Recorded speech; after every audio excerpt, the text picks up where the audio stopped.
Miracle of the Qur'an is when you start with one verse, you won't be able to continue just with one verse. It will continue to 2, and then 3, and then 4, and then more. So you end up reading a whole page a day. You end up reading more, and then you start memorizing things. You know, I'm always baffled by how people, they want their kids at a very young age to learn every song that there is in the market. Whatever song is on Spotify, Dotify, whatever other fi there is, everyone's learnt it. And they learn the moves of the same songs on which app? On which app? Don't pretend like you don't know. TikTok, there goes, mashallah.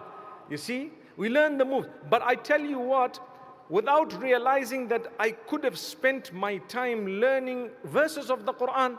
When you have a little kid, the first things that you put into the sponge, it is taken in and absorbed more than anything else, and the life is being molded at that point. So when your life is being molded and whatever you're absorbing happens to be divorced from Allah and the message that Allah has given us, what do you expect as an outcome?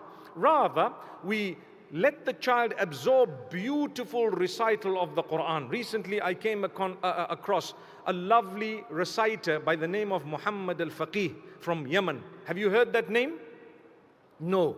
You can check him out. A young guy. And subhanallah, beautiful, melodious recital. I swear I could sit all night and hear the entire Qur'an, listen to it and concentrate. That's how beautiful the recital is. People ask me, who's your favorite reader? Can you guys say a few names? Who's your favorite reciter? Just call out names. Abdul Basit, Mu'ayqili. Who else? Mushari. Who else? Who else? Anas al-Imadi. Who else? Look at all the names, mashallah. Beautiful, right? I have a different favorite reciter in different moods. How's that one? I promise you, and I'm not cheating, by the way.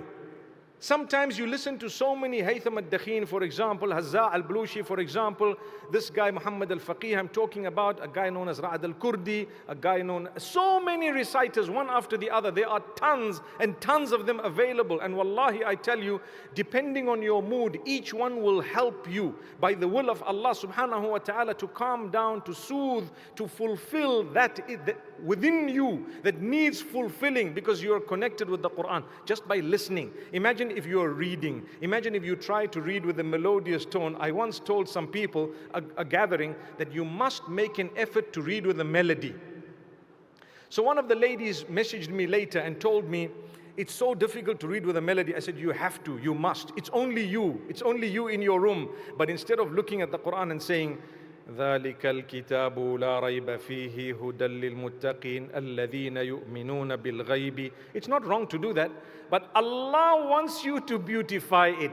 ذَلِكَ الْكِتَابُ لَا رَيْبَ فِيهِ هُدًى لِلْمُتَّقِينَ. See the difference? Amazing. And the sister tells me about 2 weeks later that I can't believe the contentment I feel. I'm happy. I'm so happy. I was sad and depressed. I look forward to reading the word of Allah and telling Allah, oh Allah, for you I'm doing this. Listen to this. Subhanallah. May Allah Almighty grant